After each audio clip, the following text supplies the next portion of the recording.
setelah mereka keluar dari sela-sela bambu itu kaget mereka berdua. Ini di mana ya gitu? Bukan cuma sebagai saja, dia juga kaget. Kok di sini rame ya? Padahal ini jam 2 loh. Ada 2 orang nih perempuan nih nyamperin mereka, tapi mereka tuh nggak ngomong apa-apa, cuman kayak senyum aja gitu sambil nunjuk gitu.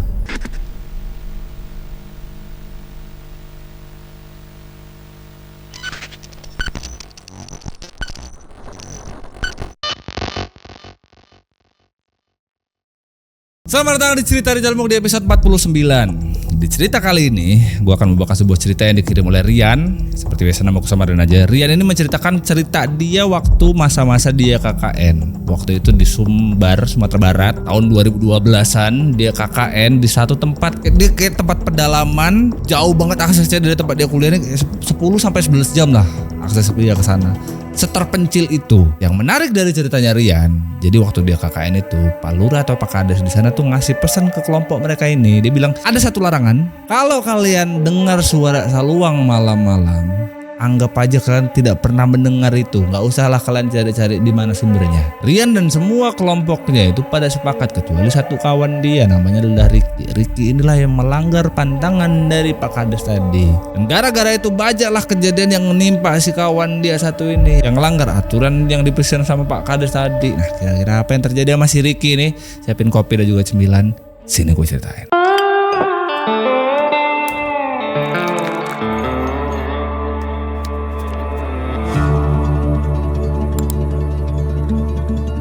Hari ini gue akan membawakan sebuah cerita yang dikirim sama Rian. Ya, nama kayak biasa lah, nama-nama aku samarin lah ya. Di tahun 2012 ini, waktu itu si Rian ini lagi KKN. Nah kebetulan dia ini kan mahasiswa di Sumbar sana, di Sumatera Barat sana. Bulan Juli waktu itu. Nah sebelum berangkat biasanya kan ada pembekalan dulu di kampus tuh 2-3 hari lah pembekalan dulu. Terus kita kenalan sama anggota kelompok kita. Biasanya karena beda fakultas, beda jurusan gitu. Nah kebetulan waktu itu Bang Jal di kelompokku ini aku dibagi sama 5 orang. Sebutlah aku nih adalah Rian, habis itu Bagas, Ricky, sama 2 cewek. 2 cewek namanya Vivi sama Siti. Bekalan tuh 2-3 harian, habis itu dibentuklah kelompok ini. Terus kita dikasih tahu nih kita bakal ditempatin kakaknya di mana. Nah sambil siap-siap sebelum hari keberangkatan kan kita nentuin dulu biasanya kan, nentuin siapa korkalnya nih, ketua kelompoknya gitu ya, sama anggota nih mau dibagi tugasnya apa-apa aja gitu. Nah waktu itu dipilihlah si Bagas ini sebagai ketua kelompokku. Singkat cerita waktu itu pertengahan bulan Juli lah aku nih berangkat sama kelompokku ini Bang Jal. Ya biasa diantar sama DPL kan, dosen pembimbing lapangannya gitu diantar. Tapi biasa kan DPL kan cuma ngantar aja habis itu balik. Nah pertengahan Juli itulah berangkat. Dapatnya aku nih di salah satu kampung, samarkan juga ya. Namanya adalah Desa Sukamakmur. Aku nggak tahu lah ini desa tuh gambarannya gimana. Jadi aku cuman bisa ngecek dari Google Map aja. Cuman kesana tuh sekalipun seumur hidup belum pernah. Cuma setahu kalau aku tengok dari map nih, desa tuh tempatnya antara perbatasan provinsi gitu. Terus kok nih kampung nih masih jauh gitu loh, kayak terpencil betul. Sama yang ku perhatikan dari lokasi ini tuh dia kayak kampung gitu tapi dikelilingin sama bukan hutan itu, bukan sawit juga bukan, tapi kayak apa sih, karet, kayak kebun karet gitulah. Nah, diskusi lah aku nih sama kawan-kawan sebelum berangkat, nanya sama DPR segala macem, dikasih info lah kalau kita kurang lebih perjalanannya tuh 10-11 jam. Sebetulnya nggak sejauh itu gitu loh ya jaraknya, cuman karena memang aksesnya yang bikin perjalanannya itu jadi sepanjang itu. Jalannya tuh rusak betul, aspal juga nggak nyampe gitu sampai lokasi di desa itu. Dan pas berangkat pun betul, jadi kayak nggak expect kalau ini bakalan datang cepat juga gitu, karena di map juga udah kelihatan gitu ya. Jalannya betul, masih banyak jalan tuh yang masih tanah merah, terus dia ngelewatin kayak hutan-hutan, kebun-kebun gitu. Dan nggak cuma sekali Bang Jal, kayak mobil yang nganter kita datang ke sana tuh harus macet dulu lah, nunggu segala macam karena ban itu sampai yang nggak bisa gerak gitu loh. Jadi harus diangkat dulu lah segala macam. Dan itu terjadi berkali-kali. Bener-bener selama itu perjalanannya. Nah tiap lagi macet gitu ya kita orang kan turun kan. Nah turun itu nggak banyak gitu. Maksudnya kita nggak berhenti selalu di kampung gitu. Berhenti tuh kayak kadang kan cuma kebun-kebun lah, pohon-pohon gede gitu. Makin masuk perjalanan kita ke desa ini, sinyal tuh juga makin susah. Aku udah feeling nih kalau nyampe sana gak ada sinyal loh, 40 hari gak ada sinyal aku. Sampailah sore itu jam 4 kita sampai di lokasi Desa Makmur ini. Bener-bener jam 4 sore nyampe. Padahal kita orang nih berangkat dari siap-siap tuh kayak abis subuh gitu udah siap-siap. Mobil jalan aku lupa lah ingetnya jam berapa gitu. Kayaknya mungkin jam 6 atau jam 7 udah jalan lah pokoknya. Selama itu perjalanannya sampai jam 4 baru nyampe gitu. Nah yang ku inget betul sebelum nyampe di desa ini, Di tempatku kakak ini, jadi sebelum masuk ke desa ini tuh ada jembatan. Ciri-cirinya itu aja tuh. Pokoknya ada ngelewatin jembatan baru sampailah di kampung Sukamakmur ini. Turunlah kita semua tuh dari mobil langsung diantar sama dosen pembimbing ini ke tempatnya Pak Kades atau Pak Lurah, satu tempat lah. Nah di sana lah kayak ya biasa lah kita datang, sowan dulu, ngobrol dulu, ramah tamah dulu. Apalagi kita kan mendatang. Mereka juga udah tahu kalau bakal hari ini ada anak kakak yang datang gitu ya. Jadi mereka udah disambut lah, ngobrol ngalor ngidul segala macem. Habis itu Rian nanya, maaf Pak nih nanti kita tinggal di mana ya gitu. Diantarlah sama Pak Kades ini. Dapatlah mereka nih tempat tinggal tuh paling ujung. Dari desa ini anggaplah desa ini panjang gini ya. Nah dapatlah mereka di paling ujung sini. Bener-bener paling ujung karena dari tempat tinggal dia ini sampingnya itu nggak ada rumah lagi udah bener-bener kayak kebon gitu. Terus ada sungai lah kecil sama tanaman bambu yang banyak di situ. Nah diantarlah aku sama Pak Kades tuh ke tempat itu. Dikenalkanlah lingkungannya lah. Kalau ada warga lagi depan rumah segala macam, dikenalkan, oh ini anak KKN segala macam gitu ya. Nah sepanjang cerita sampai ke rumah itu Pak Kades ini cerita kalau ternyata Pak Kades ini sama aku di satu alma mater, makanya kayak ngomong gitu loh, ini kayak adik-adianku lah gitu ya. Diantar di rumah itu. Tapi justru karena Pak Kades ini ngebuka omongan kalau dia ini satu kampus, satu alma mater sama mereka gampang cair gitu loh. Jadi gampang ngobrolnya, nggak canggung-canggung terus. Sampailah ke lokasi, mereka lalu bermasuk lah, masukin barang, beberes segala macam. Sambil beberes itu, aku ngelihat si Bagas kan ketua kelompok kan. Nah, Bagas ini di teras itu sambil ngobrol lah sama Pak Lurah ini. Mereka kayak ngobrol berdua aja tapi aku sambil beres-beres ini denger lah apa yang diobrol sama mereka. Karena sebelum si Pak Lurah ini manggil si Bagas ini, aku nih sama Bagas tuh lagi beres-beres. Nah, terus Pak Lurah ini bilang, oh, kalian baik-baik di sini ya. Ya, namanya tempat baru gitu, jaga sopan santun aja sama warga. Ini kalau kalian enak, warga juga pada enak. Nah, selesai ngomong gitu si Bagas ini dipanggil kayak, "Gas." Nah, disamper lah tuh sama Bagas tuh. Jadi kayak ngobrol terpisah gitu Pak Lurah sama Bagas. Tapi aku denger, tapi mau nimbrung gak enak karena gak dipanggil kan. Jadi obrolan si Bagas ini sama Pak Lurah tuh bilang kayak, Bapak mau ngasih tahu aja di desa ini ada aturan gak tertulis yang gak boleh dilanggar. Kayak pantangan gitulah. Nah si Bagasnya cuman, oh iya Pak, terima kasih Pak ya infonya gitu. Terus aku lihat nih Pak Lurah tuh ngomong gitu kayak bukan yang bercanda atau lagi basa-basi gitu, kayak serius betul gitu loh mukanya. Aku perhatiin gitu. Terus abis si Bagas ngomong, iya Pak makasih segala macam tuh Pak Lurah ini nengok aku gitu kan. Aku terus udah selesai dari itu udah ditinggal lah. Jadi Pak Kades sama dosen mereka ini balik. Ya kayaknya sih dosenku ini nginep dulu sehari karena balik langsung tuh gak mungkin. Setelah ditinggal itu si Bagas dia ngomong, kau denger apa tadi nguping-nguping omongan kamu Pak Lurah gitu ya. Dia kan penasaran gitu ya. Ya aku denger lah tadi kalian ngomong apa gitu. Terus diam-diam aja, ntar biar aku aja yang kasih tahu sama kawan-kawan. Selesai tuh mereka semuanya beres-beres. Waktu itu waktunya tuh menjelang maghrib. Nah dikumpulin lah nih semua anggotanya sama si Bagas. Udah kumpul dulu kita sebelum sholat maghrib lah bareng-bareng. Jadi niat si Bagas nih ngumpulin kawan-kawannya, dia mau koordinasi soal tempat segala macamnya, sama dia mau kasih tahu info yang dikasih tahu sama Pak Lurah tadi, yang si Rian juga denger tadi tuh. Ini malam kan jadi malam kita semua nih ya di rumah ini. Nah tolonglah, aku nih dapat pesan dari Pak Lurah tadi, kita semuanya jaga adab, jagalah sopan santun tempat tinggal baru kita ini. Sama satu lagi, Pak Kades juga pesen kalau malam-malam nanti kita dengar suara saluang dari arah hutan nih, berarti kan samping rumah mereka ini. Anggap aja gak pernah ada. Jangan sampai sekali-kali kita tuh cari sumber suara di mana. Sama kalau aku boleh saran ya, mending kita nih habis isya nih habis subuh gak usah keluar lagi lah. Dengan semua penjelasan itu, semua anggotanya tuh sepakat, iya nggak apa-apa daripada kenapa-kenapa kan. Kecuali si Ricky kayak, habis isya main masih nongkrong lah. Aku nggak biasa aku tidur jam segitu. Lagi ada apa pula sih? Jam 9 malam, biasanya KKN itu kan kalau nggak briefing ya evaluasi gitu ya sebelum mereka pada tidur. Mereka mau evaluasi apa aja tadi yang belum dan udah disiapin dan juga mau briefing. Besok ini kita prokja siapa yang mau jalan duluan dan besok kita agendanya mau ngapain gitu ya. Nah di sela-sela diskusi mereka ini jam 9 itu sebetulnya waktu semuanya dikasih tahu sama si Bagas tadi sore, mereka kan kayak iya aja gitu ya. Tapi kayak tiba-tiba jadi kepikiran gitu loh sepanjang sore dari malam sampai malam itu kayak kepikiran aja omongannya si Bagas ini. Kayak ngeganggu aja gitu di pikiran. Makanya sampai itu jadi bahan obrolan lagi. Evaluasi udah selesai, udah tutup ya, kita briefingnya udah tutup dulu nih. Lanjut lagi besok gitu ya.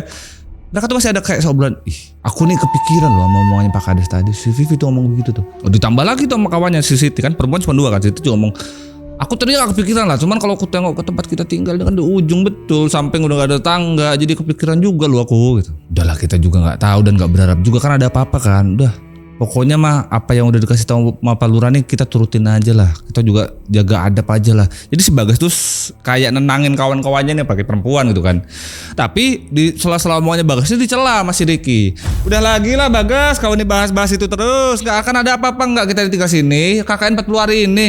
Bisa satu lagi sama si Rian nih. Rian nih ngebelain si Bagas itu kayak, jaga moncong kau itu ya. Sopan dikit lah tempat orang kita nih tinggal. Kau pun sama aja nih. Takut-takutlah kalian berdua nih. Gak usah ngajak-ngajak aku. Kalau takut mah bilang aja. Udah panas tuh malam itu, hari pertama mereka KKN satu kelompok, satu rumah, satu atap gitu ya, ribut. Jadi si Rian sama si Rick ini ribut gitu ya. Perempuan-perempuan lah yang nengahin gitu kayak udah.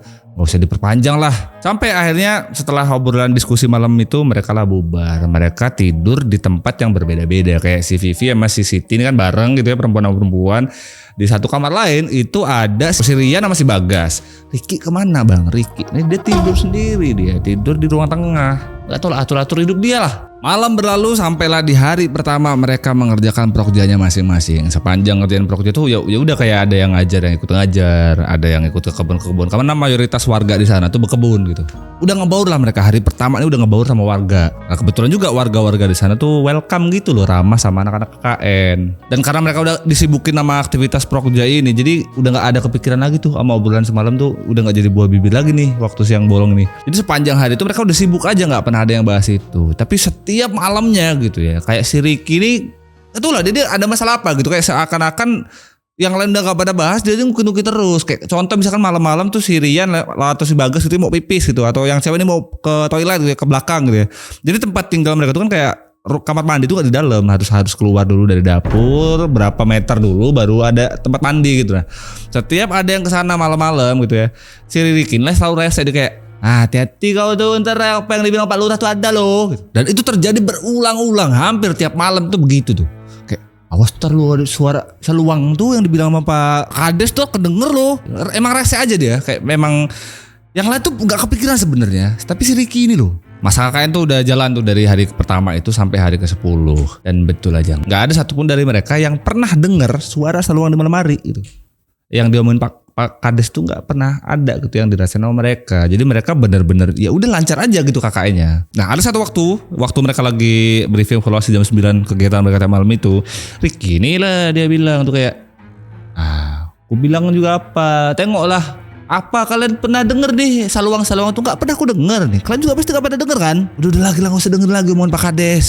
Yang lain tuh si Ricky ngomong gini kan biasanya mereka kan nyaut gitu atau marah gitu. Ini bener-bener mereka tuh diem, kayak seakan-akan apa yang diomongin Ricky tuh ada benernya loh, kita 10 hari gak terjadi apa-apa di sini. Nah, sampailah di hari ke-13 mereka KKN. Di hari ke-13 ini gak ada satu aktivitas apapun mereka dari pagi, karena hari itu dari pagi mereka bangunnya sholat subuh tuh hujan gak berhenti-berhenti sampai sore. Bener-bener dari pagi sampai sore itu hujan. Jadi gak ada aktivitas yang bisa dilakukan sama mereka.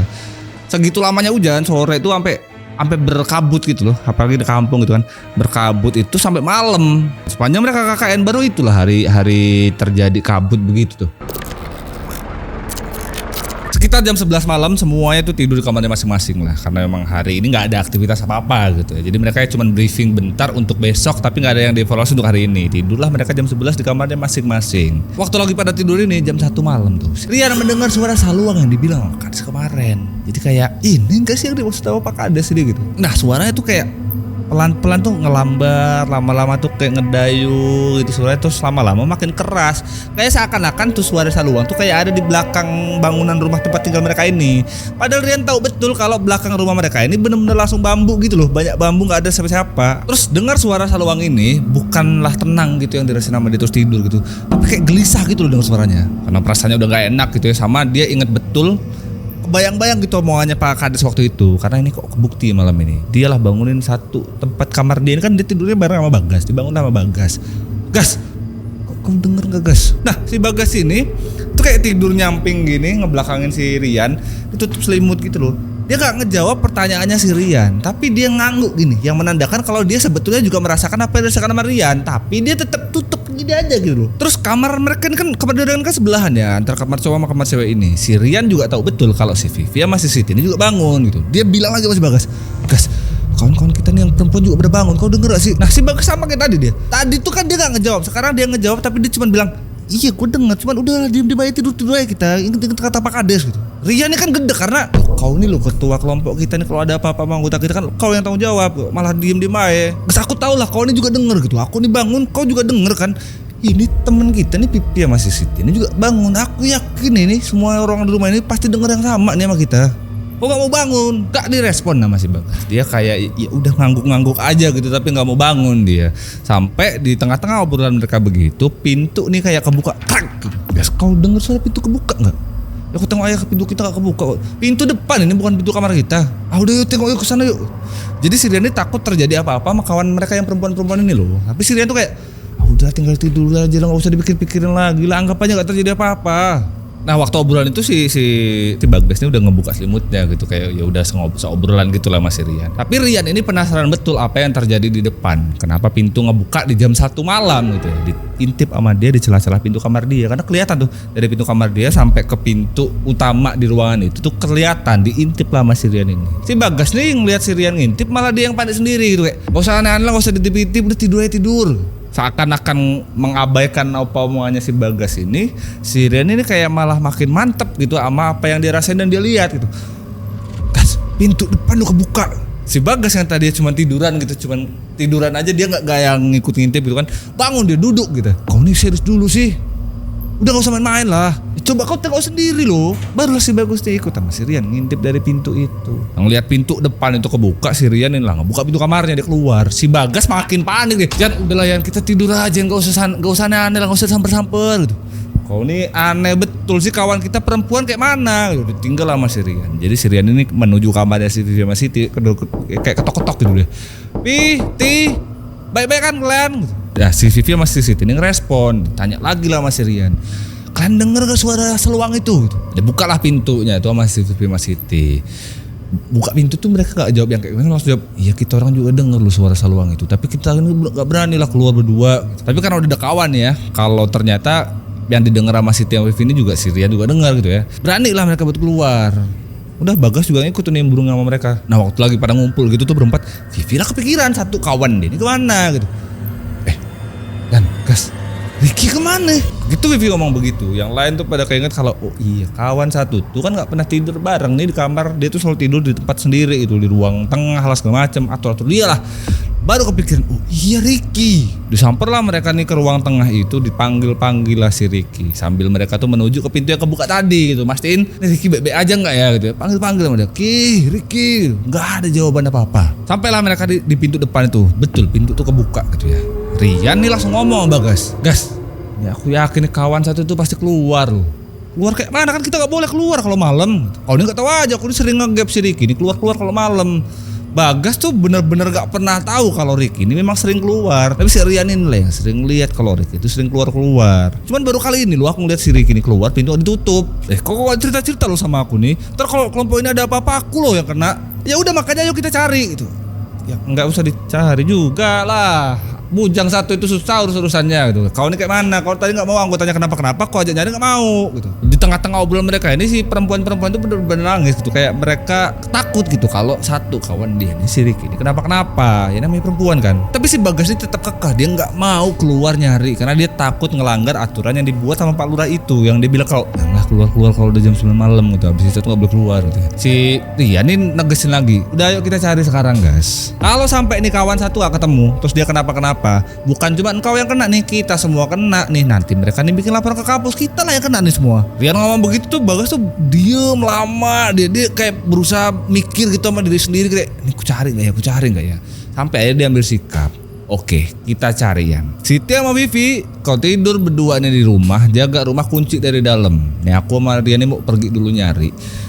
Kalau kita belum balik, gak usah buka pintu. Dan kalau sampai azan subuh nanti kita berdua nih belum balik, kita orang belum pada balik, kalian lah lapor sama Pak Kades sama warga lah. Mereka tuh nangis tapi mengiyakan apa yang dibilang sama ketua kelompok mereka ini lah. Akhirnya berangkatlah keluar si Rian sama Bagas ini. Mereka berdua keluar cuman bermodalkan 1 sen tapi pakai berdua. Kemana mereka perginya Bang Jal? Jadi mereka cuman mencari sumber suara seluang tadi.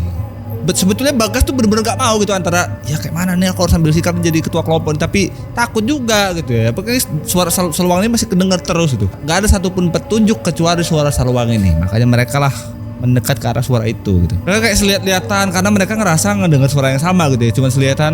Bagas nih belum sempat Ricky ngomong apa dia kayak gak mungkin lah Ricky ini kesana-sana, gak mungkin lah. Aku nih yakin betul loh Ricky ini pasti masuk situ. Enggak mungkin gitu. Ini Ricky loh guys. Kayak kau baru kenal Ricky satu malam. Bagas tuh begitu si Rian ngomong gitu diam dia langsung kayak masuk akalannya anak begajulan loh, kemana-mana pasti berani dia. Tapi aku udah takut sebetulnya, tapi mau tak sampar juga kayak mana. Tapi gak ada pilihan lain buat mereka karena ya, cuman itulah satu-satunya sumber informasinya nih, suara seluang tadi. Walaupun takut itu ya, masuklah mereka ini ke dalam hutan bambu itu.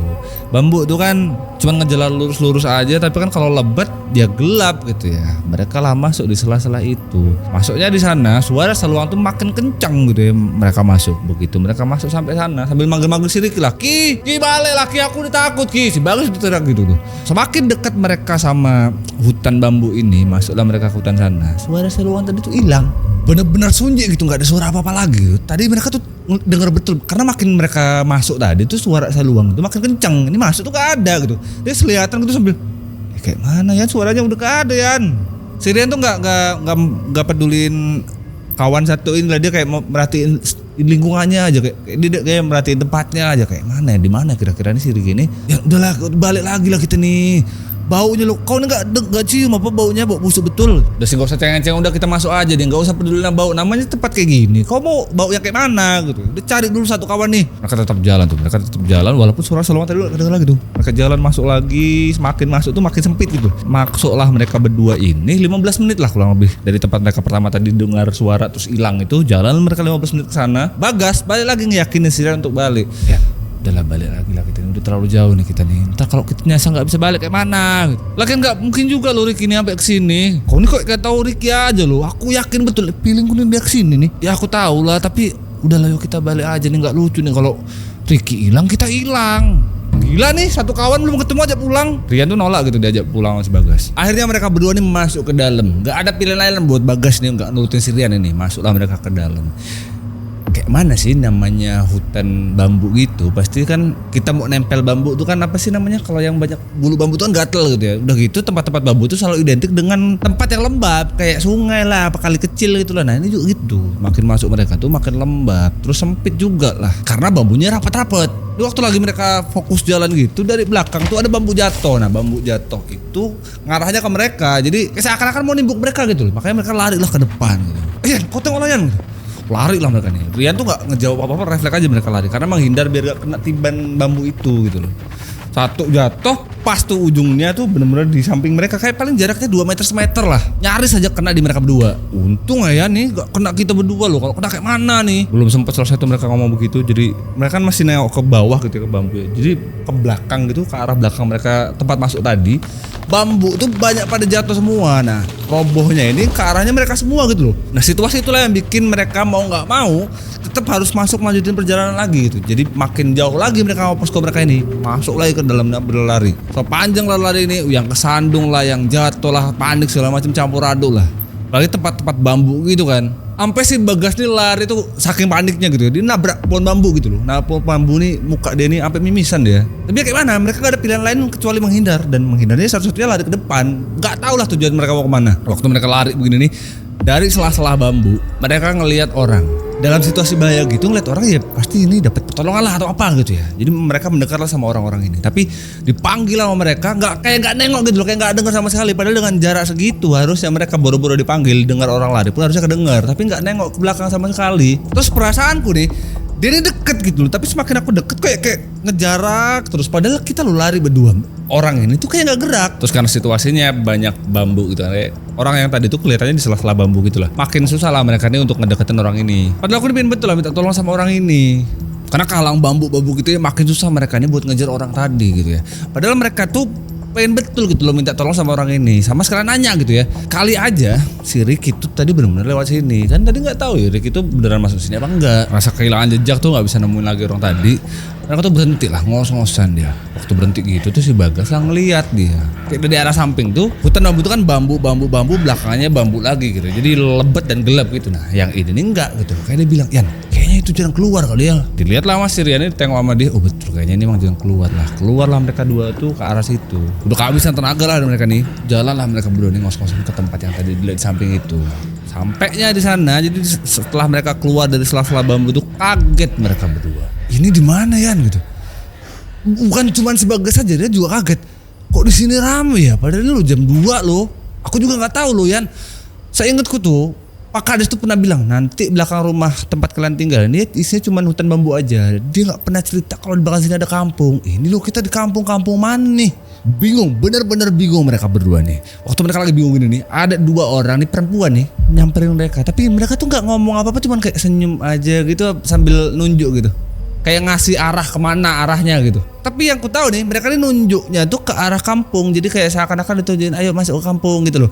Si Bagas ketakutan lah, dia kayak, udahlah Yan, balik lagi lah Yan, nggak usah lah. Ini orang ini nggak tahu juga kita siapa, nggak kenal.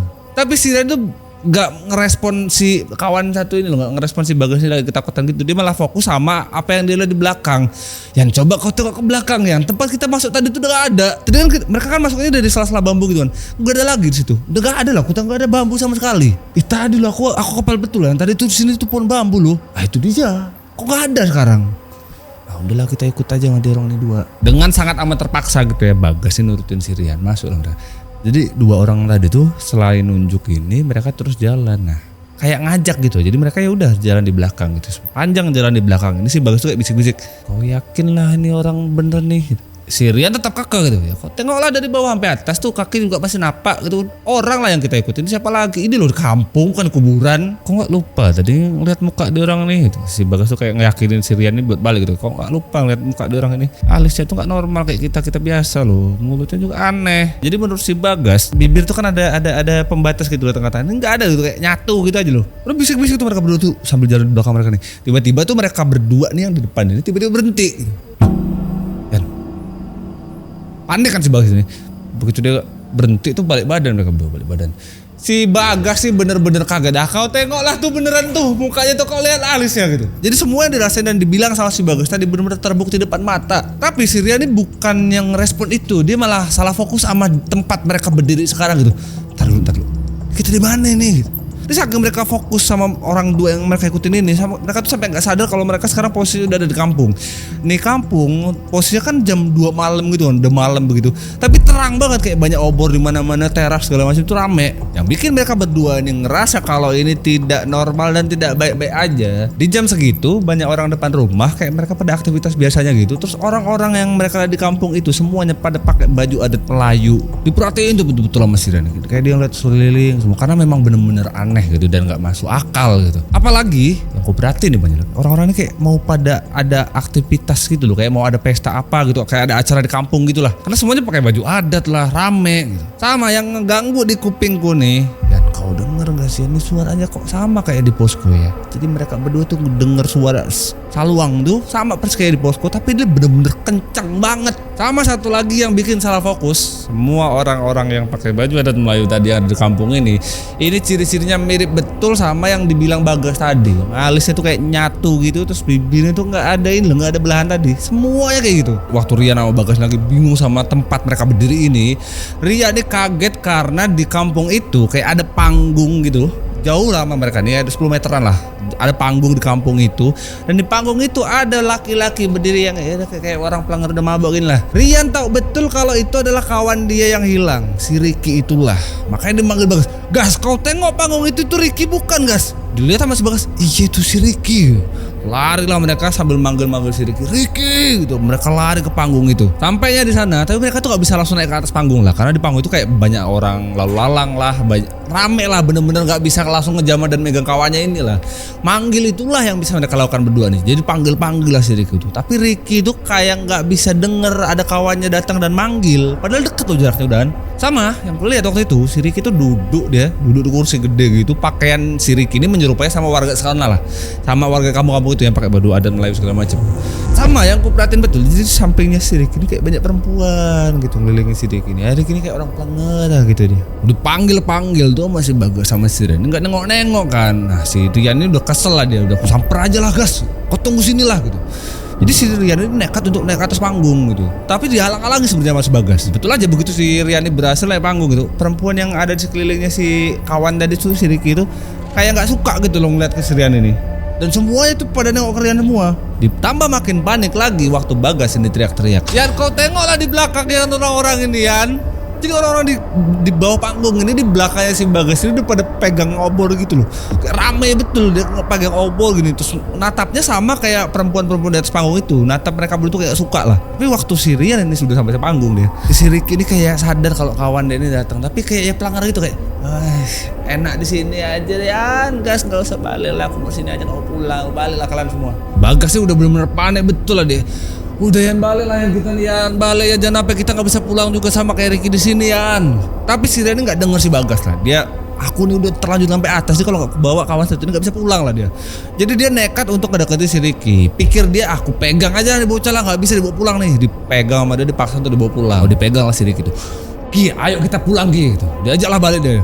Dibajak balik sama dia, dibawalah turun dari panggung. Bagas ini teriak-teriak lagi, Yan kau tengok belakang lu Yan.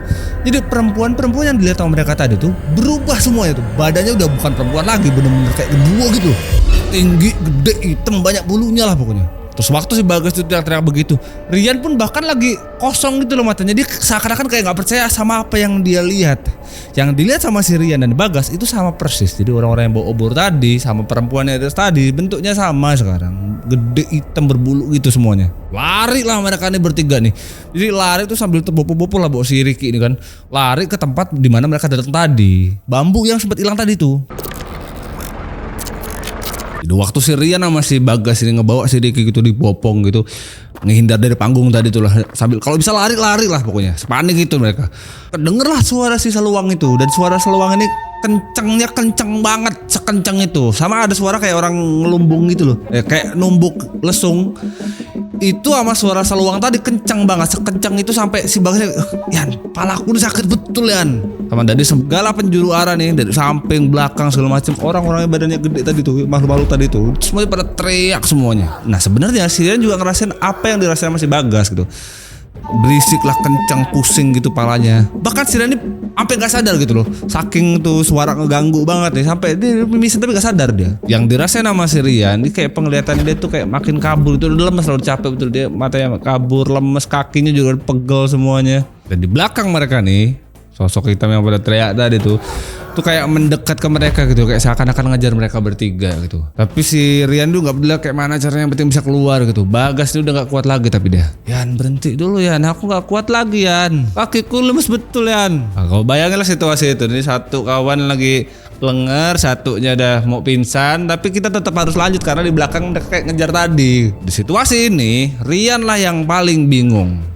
Satu kawan begini, satu mau pingsan, di belakang situasinya juga udah gak kondusif lagi nih, bakal ngejar mereka. Coba ditarik tuh si Bagasnya sama si Rian. Udah yuk gas, bentar lagi gas, sudah kelihatan lah. Jadi si Rian ini ngerasa walaupun matanya udah buram gitu ya, dia ngerasa kayak menemukan hutan bambu tempat dia masuk yang sempat hilang tadi tuh, udah dilihat sama dia ya. Tapi kayak mana nih kawan pada begini kan, udah ayo gas, dikit lagi gas gitu. Tapi udah semakin dekat mereka nih sama pintu keluar ini, orang-orang situ tuh kayak seakan-akan nggak ngebolehin mereka bertiga dibuat keluar gitu. Bambu yang mereka lihat ini tadi buat celah-celah ini buat petanda mereka keluar, di bambu tuh pada jatuh gitu. Jatuh tuh bahkan beberapa kali tuh kayak ngenain si Rian lah, ngenain si Bagas. Sampailah mereka ini di tempat, di titik sebelum mereka masuk kampung itu. Si Rian yakin betul kalau tadi dari kejauhan tuh aku ngeliat seburam-buram gitu tuh pohon lah, ini pohon-pohon bambu lah. Tapi sampainya di sana, Rian sendirilah yang bingung. Gas, kau nengok bambu gak sih? Gas, aku dari tadi dari sana tuh ngeliat sini bambu loh. Kok ini gak ada sih pohon bambu? Udahlah Yan, atur lah Yan, mau kemana aku ngikut aja lah. Si Bagas sih bener-bener pasrah lah, karena dia udah selemas itu gitu. Akhirnya si Rian udah gak pikir panjang, mau pohon bambu kayak mau hutan apa kayak terabas lah. Yang penting bisa secepatnya keluar ninggalin makhluk-makhluk tadi sama ninggalin tuh kampung.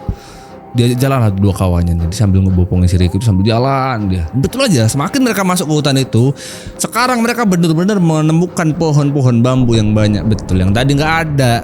Tapi harusnya nggak di sini. Nah, terus sosok-sosok tadi kayak mana gitu? Orang-orang yang badannya gede tadi tuh, yang kalau di bayangan visual gua tuh kayak genderuwo gitu, itu masih tetap pada ngikut. Masalahnya bukan cuma sosok ini aja yang ikut, suara Seluang itu yang ada di kampung tadi kayak gak hilang gitu, kayak mereka tuh udah jauh dari kampung itu, tapi suaranya masih sama persis kayak yang ada di sana tadi. Bahkan sekarang yang mereka rasakan kayak orang yang tadi bawa obor itu tuh, makhluk itu tuh suara kakinya tuh kayak berat banget. Jadi di sana mitosnya adalah satu makhluk yang kalau kita semakin dekat dengan mereka, sosok mereka tuh bentuknya makin gede. Nah, jadi bayangin lah tuh orang-orang yang tadi tuh makin menyeramkan gitu kalau semakin dekat mereka semakin gede gitu ya. Lari-larian lah mereka di hutan-hutan bambu itu. Karena mereka ngerasa inilah satu-satunya yang keluar biar mereka sudah balik dan bisa meninggalkan tempat-tempat tadi itu. Tapi udah kecampur panik dan situasinya begitu, udahlah yang kayak nabrak. Lu tau gak sih kayak di hutan bambu itu kan ada anakan bambu bekas tebangan gitu ya, udah kesandungan begitulah, licin pula tuh bekas-bekas pohon bambu. Jatuh-jatuh, Bagas untuk kedua kalinya udah gak kuat lagi. Ya aku nih kayaknya udah gak kuat lagi, ya gak kuat lagi nih, udah pingsan aku nih. Habis itu jatuh lah dia pingsan di tanah. Rian makin pusing nih, satu kawan plenger, satunya pingsan. Kayak mana? Rian berusaha narik si Bagas untuk gas, ayo gas dikit lagi lah. Dia lagi berusaha narik si Bagas gitu nih sambil megangin si Ricky. Dari belakang tuh kayak dia disabet sama ranting pohon bambu gitu loh. Yang bambu tapi yang kecil-kecil gitu loh. Dan itu pas banget di punggungnya si Rian. Enggak lama dari itu si Rian ikut sama si Bagas lah. Pingsan lah mereka berdua. Jatuh lah akhirnya si Rian, jatuh pingsan gitu. Tapi dia masih kayak bisa ngeliat tapi kabur gitu loh. Dia karena dia masih khawatir kan Ricky ini kayak mana gitu. Ya, dia masih ngeliat si Ricky, tapi Ricky ini kayak yang malah ketawa-ketawa lah, bener-bener kayak belum sadar gitu. Long story short, akhirnya jam 11 siang lah mereka bertiga nih, si Rian, si Ricky sama si Bagas nih. Mereka semuanya kebangun lah, sadar dari pingsan mereka. Tapi mereka semuanya bingung karena begitu mereka bangun, kok aku nih tempat rumahnya Pak Kades ya. Apalagi waktu mereka nih buka mata gitu, udah ramai betul. Bukan cuma dua kawannya nih, ada si Siti, si Vivi, Pak Kades sama warga-warga di kampung itu udah pada ngumpul semuanya. Kayak abis terjadi apa? Mereka masih bingung lah. Ternyata betul mereka bertiga ini terbangun di rumahnya Pak Kades. Kenapa bisa sampai situ Bang Jal? Jadi si Vivi sama Siti inilah cerita. Mereka bertiga sampai subuh nih nggak pulang-pulang. Jadi ingat pesannya si Bagas kan, kalau mereka nggak pulang sampai subuh nanti kalian cari bantuan lah segala macam. Vivi sama Siti ini subuh-subuh itu ke masjid lah, bilang dan juga laporan sama Pak Kades sama orang-orang sama warga lah. Kalau tiga kawannya ini nggak pulang. Terus ditanya lah sama warga sama Pak Kades nih, ya kawanmu nih pergi kemana lo kok bisa nggak pulang? Ya nangis tapi takut mau cerita gitu aja, diceritain sama Vivi sama Siti nih ya. Tadi malam itu ceritain semuanya lah, yang Ricky hilang lah, habis itu mereka berdua-dua nyari lah. Terus ditanya mereka ini pada pergi kemana, ke arah belakang rumah di hutan bambu. Nah udah nih orang-orang warga sana tuh udah langsung feeling kalau mereka pasti ke sono. Tapi yang aneh, mereka bertiga ditemukan itu di pohon bambu gitu, di hutan-hutan bambu gitu. Kondisinya tuh kayak nggak yang bareng bertiga gitu, kayak nyelip masing-masing gitu dan nyelip di pohon-pohon bambu. Udah pada sadar, ditanya lah Bagas sama Rian inilah, Bagas lah terutama kan dia ketuanya kan. Kok bisa kau nih pada ke sono gitu, kok bisa kau pada nyasar ke sana? Diceritain lah sama Rian semua yang mereka bertiga alamin semalaman itu, diceritain semuanya sama Pak Kades. Setelah dengar semua ceritanya, Pak Kades lah bilang ada satu tempat yang nggak boleh dilanggar dan juga dikunjungin sama warga sini pun bahkan nggak berani kok kalian bisa nyampe sana. Warga sini kalau ngambil bambu itu cuma di pinggir-pinggir aja, nggak berani masuk. Kalian ini sampai tengah-tengah hutan. Nah, tapi si Rian itu tetap kekeh gitu, kayak enggak itu bukan cuma hutan loh Pak, kita loh ketemu sama orang, banyak orang semalam gitu, ada kampung ternyata. Nah, barulah Pak Kades bilang justru itulah yang tempat nggak boleh kau kunjungin. Warga sini percaya ada satu wilayah di belakang hutan sana yang disebut dengan Kampung Bunian. Jadi semua warga nggak pernah ada yang berani ke sana. Wah, diamlah si Rian sama kawan-kawannya begitu Pak Kades tuh bilang gitu. Dan gara-gara kejadian malam itu tuh kayak berlangsung cuma semalam aja gitu, tapi efeknya sampai bikin si Bagas sama si Rian ini kayak bener-bener kecapean gitu. Kaki itu bahkan sesakit itu gak bisa jalan sampai 3 harian lah. Sementara si Ricky kayak mana Bang Jal? Ricky tuh seminggu setelah kejadian tuh bahkan dia masih kayak linglung gitu loh, masih pelanggar belum sadar. Nah, sementara si Ricky dalam kondisi begitu, udahlah sama Pak Kades, udahlah diurut dulu si Ricky ini. Jadi 2 mingguan lah. Lama-lama kondisinya makin membaik, walaupun masih kayak linglung gitu loh, masih sering senyum sendiri lah gitu-gituan lah. Itu dia cerita soal Kampung Bunian yang dikirim sama Rian. Guys, gue nggak tahu ya, maksudnya Kampung Bunian tuh beneran ada atau enggak. Tapi menurut gue ada moral of story ya, di mana bumi dipinjak di situ kaki dijinjing. Itu pokoknya yang penting jaga sopan santun gitu lah. Apalagi itu bukan tempat tinggalmu gitu loh kayaknya. Orang dibilang jangan masih aja masuk ke situ. Ricky nih pelakunya nih, teman.